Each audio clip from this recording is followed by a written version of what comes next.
Muy buenos días, bienvenidos. Esto es News and Coffee, el Sweet and Coffee de la Plaza Foch.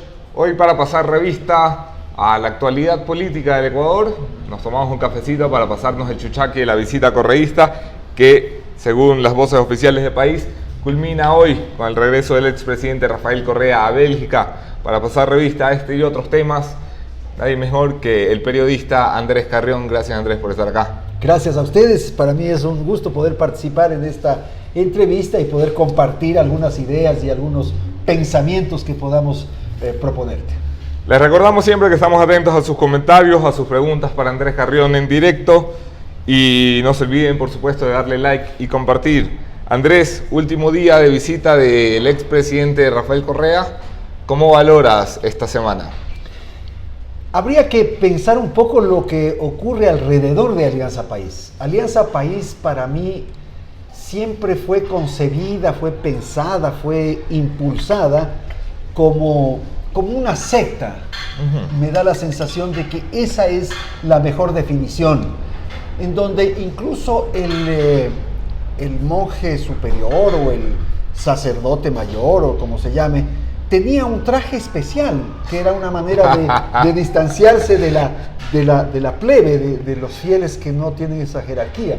Y era la camisa bordada. Sí, sí. La camisa bordada tiene un mensaje, tiene una simbología, tiene una razón, y es justamente esta capacidad de ser el superior. Que estaba reservada por la alta jerarquía, ¿no? Pontífice, ¿no? Entonces, alguna vez alguno de los ministros, de los funcionarios, pretendió ponerse una camisa igual e inmediatamente fue advertido, alertado para que no se ponga la camisa, porque eso corresponde solamente a los niveles superiores. Entonces, este concepto de secta es el que se reproduce en todos los comportamientos durante los 10 años, porque nadie puede discutirlo al sumo pontífice, a este sacerdote, como se llame. Nadie lo puede discutir. Él es el que tiene la verdad, él es el que tiene el mensaje divino, él es el que sabe todo. Daba hasta misa los sábados, ¿no? Y las misas de los sábados. Eso es así, las misas de los sábados. Hay un libro de Mauro Cervino, un analista de temas de comunicación de la Flaxo, que trabajó una investigación sobre el tema, y yo le entrevisté y hablamos de eso. Y es justamente eso de las sabatinas, una representación, un replicar, digamos, de las misas, en donde el padre está ubicado en un estrado superior y desde ahí es el que señala cuál es el camino, cuál es el sendero por el que debemos transitar semana por semana. Entonces, eso es lo que se reproduce en todo. Este comportamiento de la secta se reproduce en todo. Y de pronto, el sumo pontífice viene al Ecuador. La segunda venida del pontífice. Cristo viene y no pasa nada, no emociona, no cautiva, no provoca. Más bien los afanes que él tenía le comienzan a salir mal. Él evidentemente venía para provocar una presión a la Corte Constitucional. Los objetivos puntuales de Correa, ¿cuáles eran? Corte Constitucional, reunificar, como se llame, a Alianza País, a presionar para un resultado adecuado en el juicio a Jorge Glass. Y nada le sale bien. Y nada le sale bien. Hace esta transmisión, porque no es que va, pero hace esa transmisión vía satélite con la CNN y alerta al mundo de una cosa que... De censura. De censura. Entonces todo le sale mal y me parece que él comete un error, porque vuelvo a mi concepto original de esta figura tan superior, que se convierte en nada, en una cosa tan elemental como cualquiera de nosotros que camina por la calle, él sí. Igual, generando más bien tensiones, turbulencias, dificultades y tal. Entonces me parece que él cometió un gravísimo error porque se cayó, se bajó. ¿Este error a qué lo atribuyes, Andrés? ¿Un mal cálculo de tiempos? Quiero decir, si tal vez si volvía dentro de un año esto no le pasaba. ¿Es encontrarse ya con el desgaste real de su figura? ¿No? La desesperación. Se le venía la estantería abajo. Los temas de corrupción son tan evidentes, son tan claros, se están procesando. deben tener pavor las gentes que estuvieron alrededor de estos hechos, y en tal virtud estarán ahora mismo pensando cómo salvarse, y son los errores que comete el ladrón cuando corre después de haber robado a alguien en la calle, que comete un error y ese error le cuesta. Esas son las cosas que están pasando, me parece a mí, con Rafael Correa, porque él debió haber tenido una actitud más bien más estadista, de expresidente, recluirse, ya que decidió irse a Bélgica, estar ahí simplemente expectando, no comprometerse, no ensuciarse con las cosas que está haciendo. Y me parece que él cometió ese error, ¿no? de que se metió en la pelea y eso le salió mal. Las primeras preguntas que llegan tienen relación con el inicio de Hora 25, el programa que conduces, que tuvo pues la mucha suerte de traer de regreso a un medio privado, después de 5 o 6 años de ausencia, probablemente del expresidente Correa cuando estaba en funciones, traerlo a una mesa de entrevista. Aldo Aragundi, son comentarios que van saliendo. Buenos días, don Andrés. ¿Por qué le bajó la guardia a Correa cuando le golpeó la mesa en su entrevista con Hora 25? Debió haberle dado duro. Edu López, en el mismo sentido. Andrés, cuando lo entrevistó a Correa, ¿cómo fue que no le dio ganas de meterle un puñete? Porque siempre te provocaba. ¿Cómo fue esa entrevista? Claro, fue una entrevista extremadamente tensa. Yo nunca supe por qué aceptó. Claro, cuando uno empieza un programa quiere empezar por lo alto, ¿no es cierto? Quiere empezar con lo... Probemos a ver si funciona. A ver si funciona, y aceptó el programa. Yo no sé por qué. Me dicen los compañeros, los amigos de Teleamazonas, que durante los 10 años del Correato nunca estuvo ahí en el canal. Entonces él vuelve a los 10 años, viene conmigo, y era una entrevista extremadamente tensa. Él llegó desencajado, molesto. Conocí después que el traje, la corbata que le habían llevado para que se ponga no era del gusto, e incluso dispuso que le vayan a traer otra corbata. O sea, esos detalles que te demuestran que el tipo estaba molesto, estaba incómodo. Llegó al programa y me dijo que si no habría sido por mí, él no iba al canal. Entonces estaba haciendo una concesión, pero era por mí. Entonces, yo, que era el atractivo, digamos, el gancho para que llegue al programa, empecé y le comencé a dar durísimo. Y yo creo, sin temor a equivocarme, que fueron los 15 o 20 minutos más tensos de programas de opinión en la televisión ecuatoriana. Yo creo que fueron así.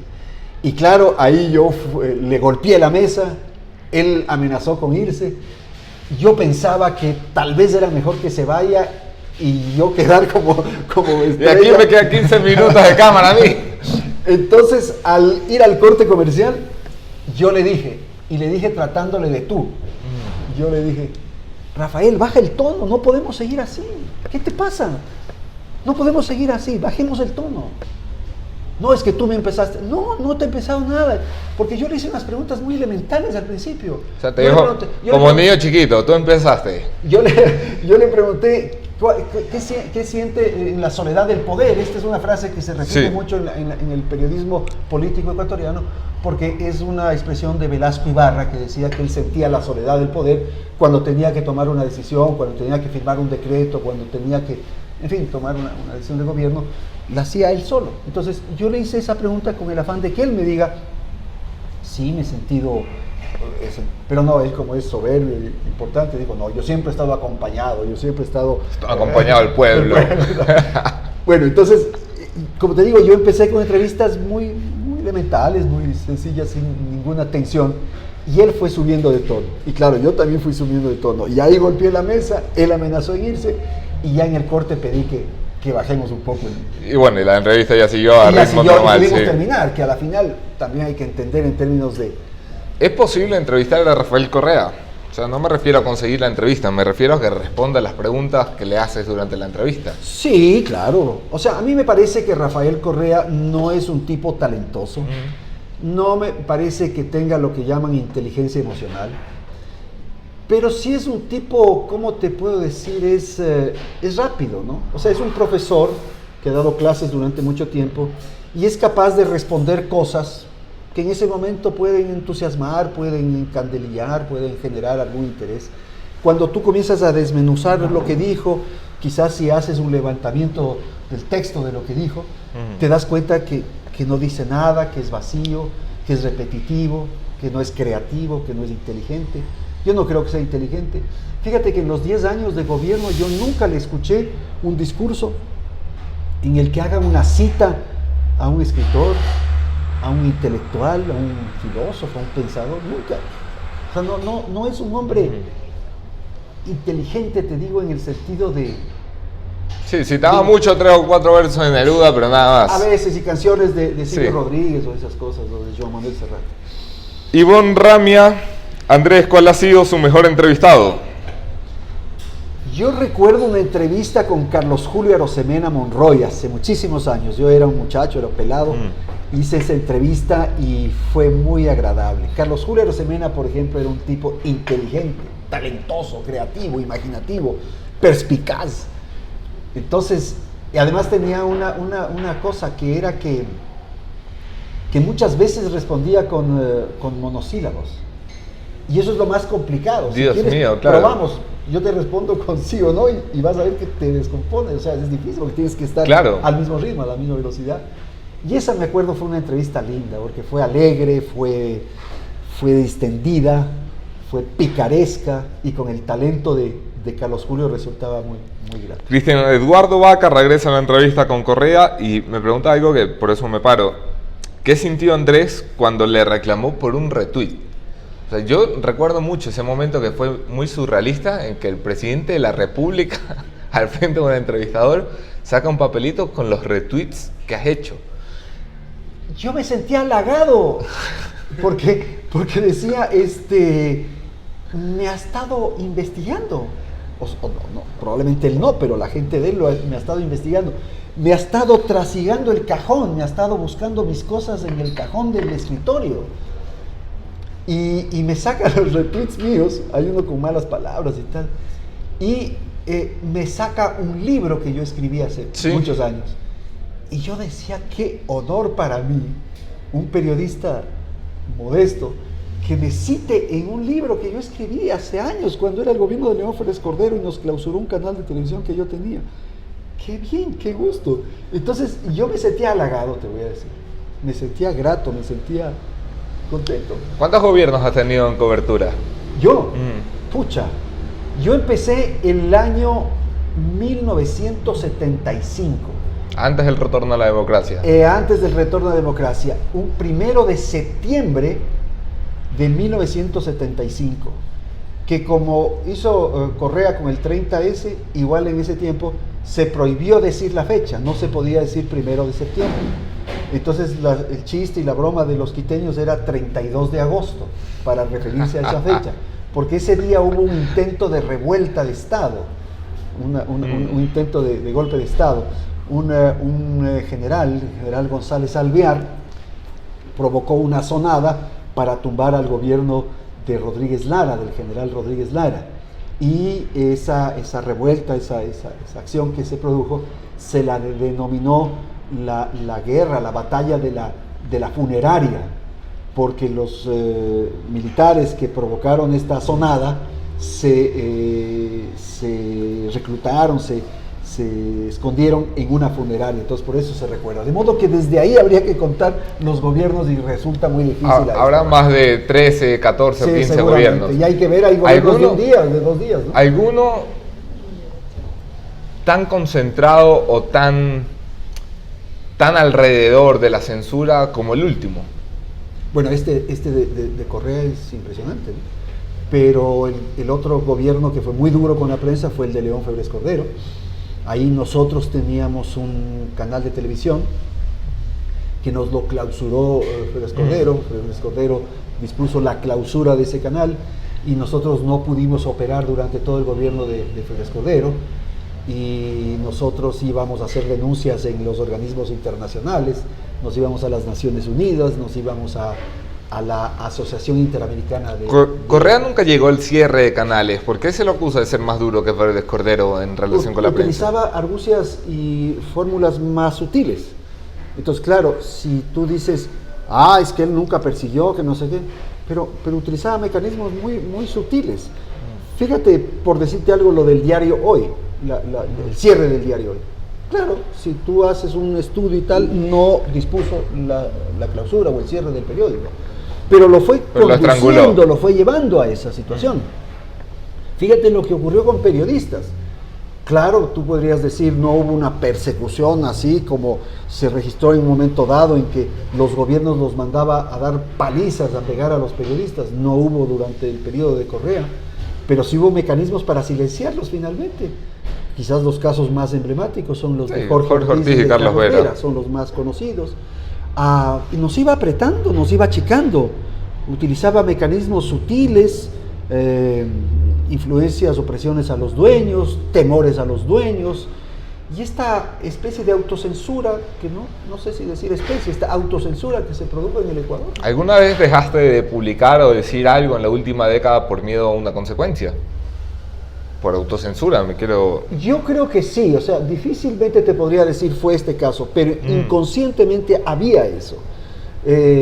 Fíjate lo que significaba, es que yo, por ejemplo, conduzco un programa de radio en las tardes. Regresando con Andrés Carrión. Entonces, ese programa es hecho en una emisora que tiene, no sé, tendrá 40 empleados probablemente, y gentes que trabajan ahí en los distintos departamentos. Imagínate si yo, por alguna razón, hago un comentario o provoco una situación que incomode al gobierno o que podría incomodar al gobierno de Correa. Yo generaba un conflicto con compañeros, con trabajadores, con gente humilde, con gente sencilla. No era solamente un problema de los dueños. Claro, evidentemente, el periodista cargaba con el medio. Te iba condicionando eso. Eso ocurría, eso era evidente. ¿Qué te parece? Porque lo has citado al inicio de la entrevista. ¿Qué te parece cuando un personaje como Rafael Correa se para delante de la CNN a denunciar que en Ecuador ahora hay censura? Sí, claro, imagínate. Un tipo que hizo tanto durante 10 años y que tenga esa audacia de hacer una declaración de esa naturaleza. ¿Cómo puedes entender una persona que mienta con tanta facilidad, con tanto cinismo, tan conchudo para mentir? O sea, eso sí indigna, provoca molestia. Porque yo creo que hay que tener cierto pudor, cierto decoro. O sea, sí hay que ser un poquito con vergüenza, decir, no vale, no voy a proceder así o buscaré otra forma. Si Pinochet no se va a meter a denunciar crímenes de lesa humanidad, por favor. Sí, claro. Vamos a dar un pasito hacia adelante y hacia lo que puede venir. Andrés Carrión, la Corte Constitucional tenía previsto para mañana, martes 5 de diciembre, reunirnos a todos y decirnos, he fallado de tal manera como Corte Constitucional en cuanto a la consulta popular. Eso se ha venido abajo con un oficio del presidente de la Corte Constitucional. ¿Cómo lees la jugada de la Corte? La dilación que hicieron de demorarse más de 20 días término, que era el plazo que le establecía la ley, ¿fue causal? ¿Fue casual o fue intencional? Acordada. Yo creo esto, ¿no? Que hubo una intención. Es difícil precisar o es difícil confirmar eso, pero sí hay señales de que podía haber ocurrido. Y es que no se pronunciaron, esa es una primera evidencia. Y segundo, que la jueza que tenía que llevar el proceso, Tatiana Ordeñana, la jueza Ordeñana, se fue, dicen las versiones de prensa, 15 días al exterior. Que fue a Europa. Entonces dices tú, ¿cómo así? Y claro, me parece que un poco el acuerdo que pudo haber sucedido, no sé si por presiones del actual gobierno, no sé si por dificultades también de ponerse de acuerdo al interior. Había mucho conflicto adentro, pero la cantidad estaba muy ajustadito. ¿No? ¿Cuántos sabes tú que eran? ¿Cuánto estaba en la votación? A 4 o 5 y a 5 4 otro día. O sea, había uno para allá, uno para acá. Y que la fórmula fue que la jueza esta iba a hacer un informe oponiéndose a 2 preguntas, que era una fórmula también para llegar a un consenso internamente. Bueno, ¿cómo habrá sido eso? Solo saben ellos. El expresidente Correa cita ayer o antes de ayer, recriminando a la Corte por su papel en este escenario y diciendo, hacen esto, suspender la audiencia el día martes, porque saben que la jueza Ordeñana hizo un informe desfavorable para 2 preguntas. ¿Cómo es posible que el expresidente Correa sepa el carácter reservado de... Esa es la más importante evidencia de que él estaba en conversaciones, de que él sabía lo que estaba pasando adentro. Nosotros estamos conversando casi con los hechos consumados, con los hechos terminados, y estamos dando algunas versiones, pero no están confirmadas, no son oficializadas, en fin, son referencias periodísticas, si cabe el tema. El expresidente está dando una versión oficial de alguna manera. Claro. Él sabía de lo que estaba ocurriendo. ¿Cómo sabía? Porque estaba interviniendo, porque estaba hablando, porque alguien le comentó, porque habló con la misma jueza, no sé. Eso es evidente, ¿no? Alguien le habrá contado. Alguien le habrá contado. Pero yo te quiero decir una cosa, eso es para mí, en general, el hecho más lamentable de los 10 años de Correa. No tanto la corrupción, no tanto los abusos que se registraban en estos temas de prensa o de libertades o de cosas, sino la institucionalidad. Porque recuperar eso nos va a costar muchísimo tiempo. Hay dos cosas que a mí me parecen fatales en el gobierno de Correa, que es la institucionalidad, que la pulverizó, la acabó, y la unidad, la relación entre los ecuatorianos. Se pelearon entre familiares. Claro, la polarización ciudadana. La polarización, amigos que nunca más se volvieron a saludar, organizaciones políticas que fueron cooptadas o que fueron divididas. Eso es lo más cruel de los 10 años, ¿no? Hombre, la institucionalidad, sobre todo, un país que no puede confiar en el dictamen de una corte constitucional, un país que no puede confiar en los resultados electorales de un Consejo Nacional Electoral, sí. Un país que no puede confiar en las decisiones del Tribunal Contencioso Electoral, ese es un país jodido. Que no puede confiar en las Fuerzas Armadas, por decir algo, o no puede confiar en la prensa. Porque si a ti te están diciendo prensa corrupta durante 10 años, todos los sábados, finalmente muchos de nuestros amigos que nos están escuchando o que nos están viendo, capaz que creen algo de que puede ser así, pues, hermano. Entonces eso es cruel, eso es miserable. Nosotros, tú y yo, somos periodistas y andamos por la calle y vamos al supermercado y vamos a la farmacia y hacemos nuestras cosas comunes y corrientes. Mucha gente nos verá y decía, ¿cuánto habrán llevado? ¿Cómo será eso? ¿Qué corruptos que son? Estará pagando con un cheque de Odebrecht. Fíjate, claro. Entonces eso es miserable porque ¿con qué derecho puede decirnos eso un tipo como Correa? ¿Cómo así? Sobre todo un presidente que tiene 8 exministros prófugos, un vicepresidente preso y otros tantos funcionarios con glosas haciendo fila en Contraloría. Tarcisio Bocacho, ¿se le puede caer el licenciado por culpa del presidente Mangas? Esta pregunta la pongo un poco en contexto. El viernes que nos antecede se filtra un audio de Eduardo Mangas, secretario general de la presidencia. No sé si has tenido oportunidad ya de escucharlo. Sí. Es un audio donde asegura haber, como representante del movimiento País y de la campaña de Moreno, asegura en sus propias palabras haber perdido la primera vuelta, haber perdido la segunda vuelta, asegura que los diálogos son una pantomima para mantener tranquila a la gente, que buscaron un acercamiento con Correa. Y bueno, cosas que deslegitiman mucho todo lo actuado y valorado positivamente en el gobierno de Lenin. Todavía no habla el señor Mangas, 72 horas después. Y él dice, no sé si comentaste ahorita, él dice que conocían los hechos de corrupción. Sí. Que conocían los hechos de corrupción.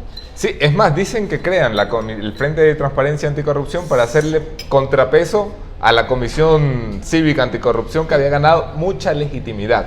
Y se refiere a Fernando Villavicencio como... El tenebroso Villavicencio. Iba a decir, tenebroso, es verdad. Es tremendo lo que él dice, es una referencia muy, muy fuerte. No sé cómo van a salir, no sé qué explicación puedan dar, no sé qué pueda decir el propio Mangas, no sé si responda.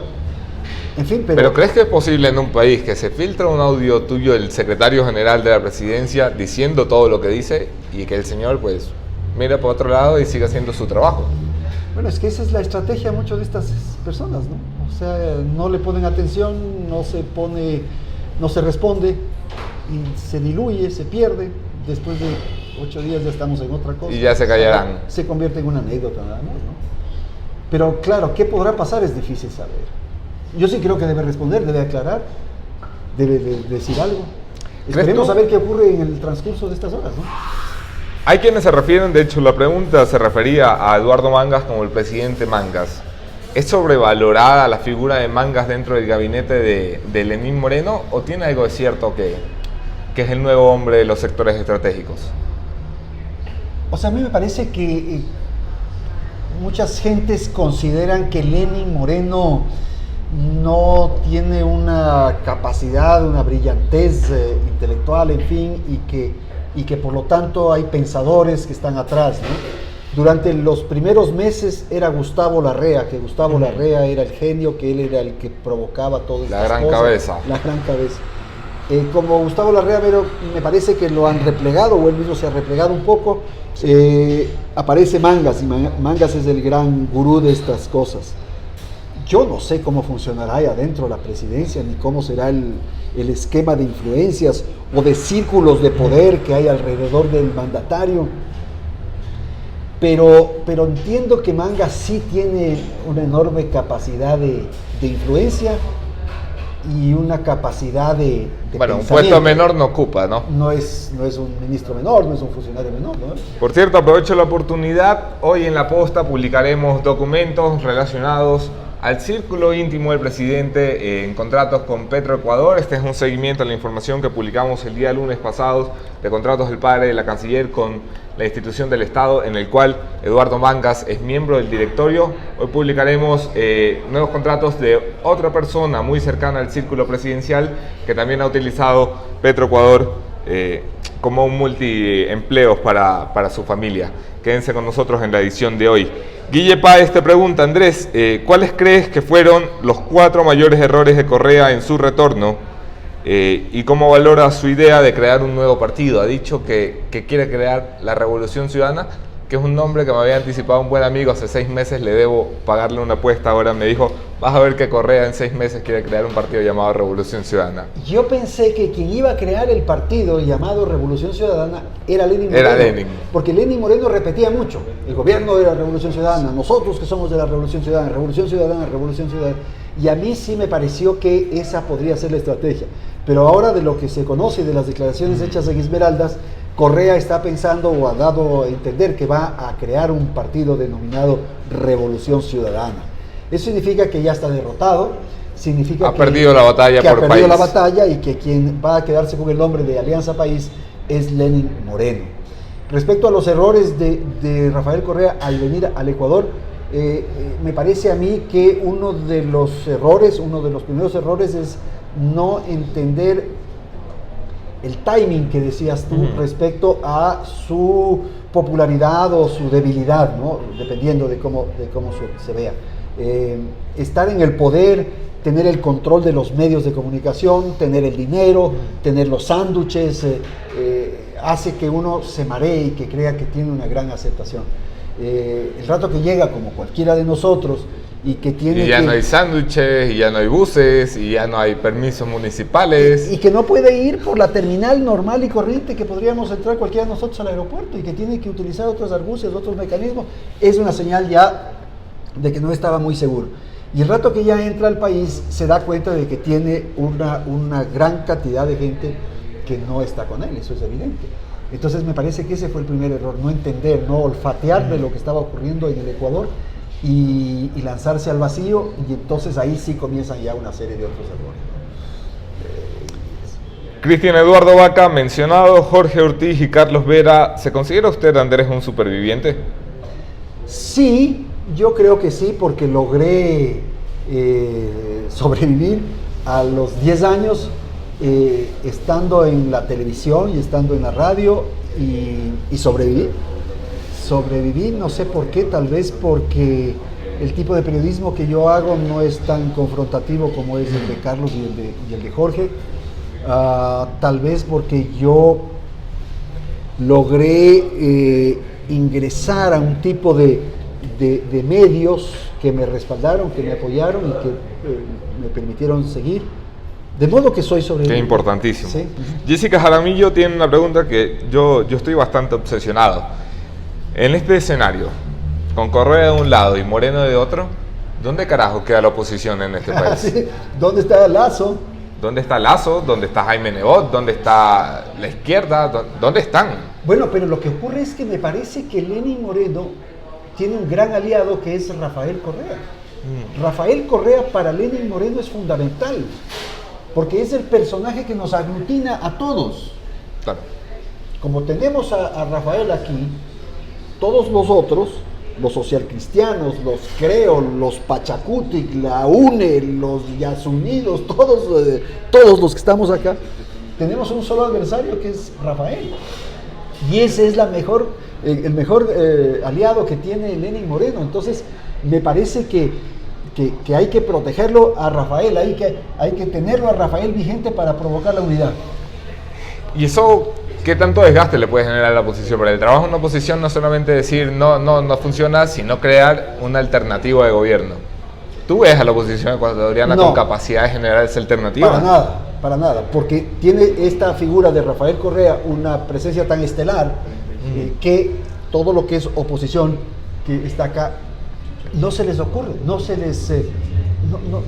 les viene a la cabeza ideas de cómo enfrentar ya no a Lenin, sino a los dos. Entonces, ¿qué dice Guillermo Lasso? ¿Qué dice Paco Moncayo? ¿Qué dicen los otros, las gentes que están en el otro sector? No tienen discurso, no tienen posibilidad. Sí, han perdido relevancia, pero impresionantemente en cuestión de 6 meses. A mí me parece que, ¿qué es lo que tú has escuchado en estos 6 meses de alguna idea, de algún planteamiento inteligente, interesante de la oposición? Nada, ¿verdad? ¿Qué opinas de los pequeños casos que empiezan a salpicar? Ninguno de corrupción alarmante en el gobierno de Lenin Moreno, pero sin duda que la oposición y la prensa poquito a poco empiezan a voltear la mirada hacia ambos sectores, cosa que no está haciendo la política, que es lo que decimos, están enfocados en Rafael Correa. Yo siento que la prensa, aunque mantiene el enfoque en la fiscalización de la última década, empieza a mirar cada vez más al nuevo gobierno. ¿Cómo valoras la actitud de Lenin para reaccionar ante estos primeros destellos o señales de alarma en su propio gabinete? Cito el caso patético de Iván Espinel, que no pudo responder con Janet Nostroza cómo compró su casa. O el caso de Richard Espinosa. O el caso de Richard Espinosa. Que yo no sé por qué no tiene una posición mucho más radical, más extrema, y permite que haya estas gentes. Entonces, vuelvo a mi tesis, que podemos ser condescendientes con Lenin, que podemos aceptarle ciertas cosas a Lenin, que hasta le podemos aceptar que no tenga una actitud más firme con estos funcionarios implicados. ¿Por qué? Porque tenemos a un personaje como Rafael Correa acá. O sea, como está Rafael Correa acá, podemos perdonarle a Lenin sus cosas que hace. Todo vale hasta la consulta. Por Dios, lo que sea, porque como tenemos a Rafael, hay que ayudarlo a Lenin. Y eso es lo que pasa. Tú, si te pones frío, racional, dices, ¿cómo es posible que hagan estas cosas? ¿Cómo es posible que manden ese proyecto de ley de economía urgente, de reactivación económica, y después se echen para atrás y que quieran cobrarte unos impuestos por tener hijos? O sea, tú dices, eso en otras condiciones le habría sacado el aire al gobierno. Pero bueno, tranquilo, Lenin, te perdonamos, no hay problema. Ya viene la consulta. Y porque el monstruo está allá. Entonces, todo eso hace que tengamos un... Santiago Nieto, gracias por mirarnos, Santiago nos está viendo. Santiago nos está viendo. Ah, qué lindo. Pero nos ve porque es gratis, no te creas. ¿Pero estará en Buenos Aires o aquí? ¿Cómo será? Ya le preguntaremos. Ya. Santiago, pregunta Andrés directamente tu opinión sobre la consulta popular. Yo creo que es la propuesta de Lenin fundamental. Es la propuesta en la que se juega, para usar una expresión nuestra familiar, se juega el puesto. Porque si por alguna razón le falla, hay el riesgo de que no tenga espacio de gobernabilidad. Si por alguna razón le falla, hay la opción, hay la posibilidad incluso de que ese gobierno no termine su mandato. De modo que la consulta es básica para los afanes, para los intereses de Lenin Moreno. Lenin Moreno tiene ahí su vida o muerte, digamos así. De modo que hay que apoyarle. Me parece a mí que esa debe ser una causa nacional, porque eso permite desbloquear, destrabar una serie de... Reconstruir la institucionalidad del Estado. Exacto, y de expresiones correístas que están incrustadas en el funcionamiento del Estado. Entonces, eso hay que apoyar, porque una de las cosas que hay que hacer, que yo te dije, es recuperar la institucionalidad. Hay que tener instituciones buenas, fuertes, y hay que tener espacios de gobernabilidad para el presidente, ¿no? Ariel Tamayo, Andrés, ¿puedes mandarme un saludo? ¿Quién es? Ariel Tamayo. Ariel Tamayo, saludamos afectuosamente a Ariel Tamayo. Luis Eduardo Vivanco. Él también ve esto. Este lo mira por obligación. No tiene nada que hacer este hombre. No, hombre, dice que está trabajando. Boscan, ya afeítate que pareces talibán. Siempre productivo los comentarios de Luis Eduardo, gracias. Gracias por participar. Es un filósofo, Sí, un pensador. Andrés, tenemos, además de 6 meses de gobierno, 6 meses de Asamblea Nacional, a la que yo llamo la congeladora nacional. ¿Qué te parece? Había mucha expectativa con que la mayoría de país se redujera, la oposición pudiera ser más participativa, pudiera proponer alguna cosa que se llevara a cabo. 6 meses después, no hay un juicio político, no hay una ley importante, no hay ni siquiera una discusión o un debate memorable. Nada, es verdad, es una asamblea absolutamente anodina. Y claro, lo que ocurre es que la política para nosotros es apasionante, es linda, porque uno ve unos comportamientos y unas conductas que te abruman, entonces, cómo las gentes se van acomodando, cómo se van moviendo, cómo están analizando si me conviene más ir con uno o con otro de estos dirigentes que se pelean y tal. Entonces, claro, eso ocurrió en el Congreso, en la Asamblea, que se paralizó frente a la confrontación de Moreno y de Correa. Y entonces, los ovejunos, que así los llamamos, se quedaron fríos, sin opción. Entonces, ahí adentro, ¿qué habrán estado pensando? ¿Será que me voy con él o que me voy? Y eso es que lo inmovilizó a la Asamblea.